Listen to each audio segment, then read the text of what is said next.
مکافات عمل کی کیا حیثیت ہے شریعت میں؟ لوگ اکثر کہتے ہیں جیسا کرو گے ویسے تمہارے سامنے آئے گا، آخرت میں تو بے شک آئے گا، لیکن کیا ہر عمل پہ ہماری ہمیں دنیا میں بھی اس کا بدلہ ملے گا؟ وضاحت کر دیں جزاک اللہ عابد علی۔ دیکھیں قرآن کریم سورۃ الشورى کے اندر اللہ تعالیٰ ارشاد فرماتے ہیں ما اصابکم من مصیبت فبما کسبت ایدیکم، کہ تمہیں جو مصیبت پہنچتی ہے تمہارے اپنے ہاتھوں کی کمائی ہے، تمہارے اپنے کرتوتوں کی وجہ سے پہنچتی ہے۔ وَيَعْفُو عَنْ كَثِيرٍ، اور بہت سے گناہ تو اللہ ویسے ہی معاف کر دیتا ہے، تو اس کا تمہیں دنیا میں کچھ بھگتنا نہیں پڑتا۔ اسی طرح سورہ سجدہ کی آیت نمبر 21 میں اللہ تعالیٰ فرماتے ہیں وَلَنُذِيقَنَّهُم مِّنَ الْعَذَابِ الْأَدْنَىٰ دُونَ الْعَذَابِ الْأَكْبَرِ لَعَلَّهُمْ يَرْجِعُونَ، کہ ہم چھوٹا عذاب چکاتے ہیں بڑے عذاب سے پہلے تاکہ یہ لوٹ آئیں۔ یعنی کوئی گناہ کیا انسان نے، تکلیف آئی، پریشانی آئی، اس کو احساس ہوا، اس نے فوراً توبہ کر لی تو آخرت کے عذاب سے بچ جائے گا۔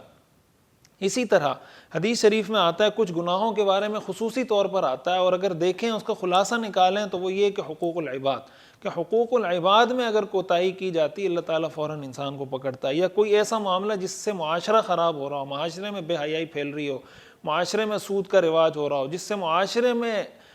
کو غیر مستحکم کیا جا رہا ہو، یہ سارے وہ کام ہیں جس کا مکافات عمل انسان کو دنیا میں اس کو سامنا کرنا پڑتا ہے، اور اس کا آخرت کا جو عذاب ہے وہ تو اپنی جگہ ہے، لیکن دنیا میں بھی اس کا بدلہ انسان کو مل رہا ہوتا ہے۔ حدیث شریف میں آتا ہے، حضور علیہ السلام نے فرمایا کہ ما من ذنب اجدر ان يعجل اللہ لصاحبہ العقوبۃ فی الدنیا مع ما يدخرہ لہ فی الآخرہ من البغی وقطیعۃ الرحم، کہ دو گناہ ایسے ہیں جن کا بدلہ فوراً دنیا میں اللہ تعالیٰ لے لیتے ہیں، اور آخرت میں تو بدلہ ہوگا ہی ہوگا، سزا ہوگی، لیکن دنیا میں بھی ان میں سے ایک ظلم اور ایک رشتوں کو توڑنا۔ کسی پر اگر آپ نے ظلم کیا اللہ تعالیٰ دنیا میں اس کا بدلہ لیتے ہیں انسان سے۔ اسی طرح وہ آپ نے کسی کا حق دبا دیا، کسی کی زمین دبا دی، کسی کی جائیداد دبا دی، کسی کو تھپڑ مار دیا، کسی کو قتل کر دیا، کوئی بھی ظلم کسی پر، کسی رشتہ دار پر، غیر رشتہ دار پہ کیا، دنیا میں بھگتنا پڑے گا۔ اسی طرح صلہ رحمی کو اگر کوئی نہیں اختیار کرتا، ماں سے لڑائی، باپ سے لڑائی، بھائیوں سے لڑائی، بہنوں سے لڑائی، رشتہ داروں میں بالکل کوئی اس کو اہمیت نہیں دے رہا ان رشتوں کو، اور ان سے توڑ کے اپنے زندگی گزارتا ہے، تعلقات ختم کر کے، یہ بھی ایسی چیز ہے جس کی وجہ سے انسان کو دنیا میں بہت سی مشکلات کا سامنا ہوتا ہے۔ حدیث میں آتا ہے کہ جو آدمی یہ چاہتا ہے کہ اس کے رزق میں برکت ہو، اس کے عمر میں برکت ہو، وہ صلہ رحمی کرے۔ اس کا مطلب دنیا میں اس کی اگر صلہ رحمی کریں گے تو برکتیں بھی دنیا میں اللہ دکھائے گا، اور اگر قطع رحمی کریں گے تو اس کا عذاب بھی انسان کو دنیا میں بھگتنا ہوگا۔ اس کے علاوہ بھی وہ بہت سارے ایسے گناہ ہیں، مثال کے طور پر حدیث میں آتا ہے لم تظہر الفاحشۃ فی قوم قط حتی یعلنوا بها الا فشا فیہم الطاعون، کہ جو قوم کھلے عام بے حیائی کرتی ہے اللہ ان میں وباؤں کو عام کر دیتا ہے۔ طرح طرح کی وبائیں جو ان کے اسلاف، ان کے آباء و اجداد نے اس کا نام نہیں سنا ہوتا، ایسی وبائیں اللہ تعالیٰ ان کے اندر عام کر دیتا ہے۔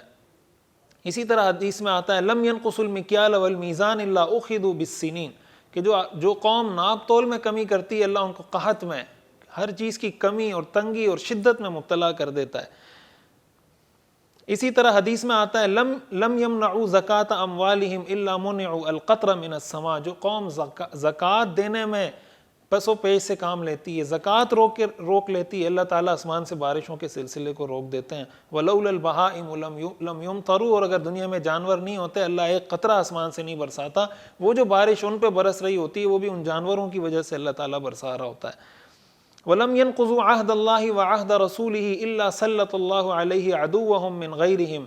اور جو قوم اللہ اور اللہ کے رسول کے ساتھ کیے ہوئے وعدوں کو توڑ دیتی ہے اللہ ان پر دشمنوں کو مسلط کر دیتا ہے۔ اس طرح کے بہت سارے اور گناہ بھی ہیں جن کے بارے میں آتا ہے، اس لیے کہا جاتا ہے جیسا کرو گے ویسا بھرو گے، کہ جو کرو گے دنیا میں اس کی سزا بھگتنی پڑے گی۔ پھر بہت سی سزائیں ایسی ہوتی ہیں جو ہمیں نظر نہیں آ رہی ہوتی، انسان کو ٹینشن، پریشانی، ڈپریشن، ایک تو یہ کہ جو نیچرل ایک ٹینشن پریشانی ہوتی ہے، ایک یہ کہ انسان کی زندگی، اس کا کاروبار، اس کی اولاد، اس کی صحت، ہر چیز متاثر ہو رہی ہے، اس کا کوئی حل اس کو سجائی نہیں دے رہا،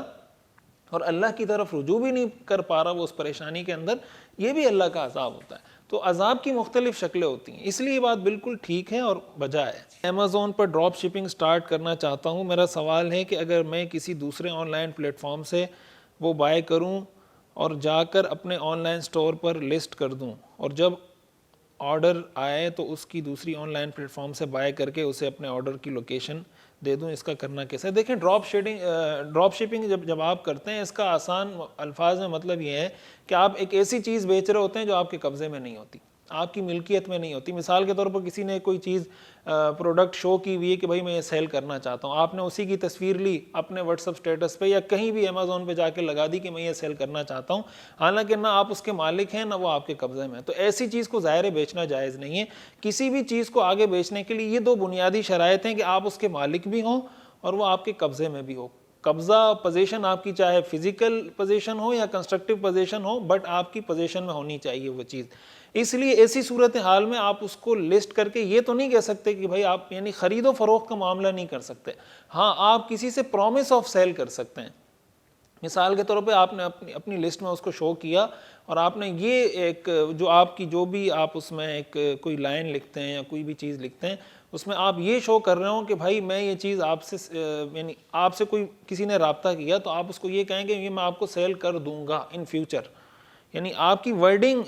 کانٹریکٹ کی ایسی ہونی چاہیے جس میں یہ نہ ہو کہ میں نے آپ کو بیچ دیا, میں آپ کو بیچ رہا ہوں اس لیے کہ آپ مالک نہیں ہیں تو کیسے بیچ رہے ہیں. ہاں یہ آپ اس کو کہتے ہیں بھائی آپ کو پسند آ رہی ہے تو میں آپ کو بیچ دوں گا, پھر آپ اس کو خرید لیں اور جو آپ کا سیل کانٹریکٹ ہے وہ اس کے بعد ہو. تو اگر اس طرح ہوتا ہے تب تو ٹھیک ہے, لیکن اگر ایسا نہیں اور آپ اس کو یہ شو کر رہے ہیں کہ یہ میری ملکیت ہے اور میں آپ کو سیل کر رہا ہوں, یا کانٹریکٹ کرتے ہوئے آپ سیل کا کانٹریکٹ کر لیتے ہیں, سیل اینڈ پرچیز کا, حالانکہ آپ کی آنرشپ میں بھی نہیں ہے, پوزیشن میں بھی نہیں ہے, تو پھر یہ جائز نہیں ہے.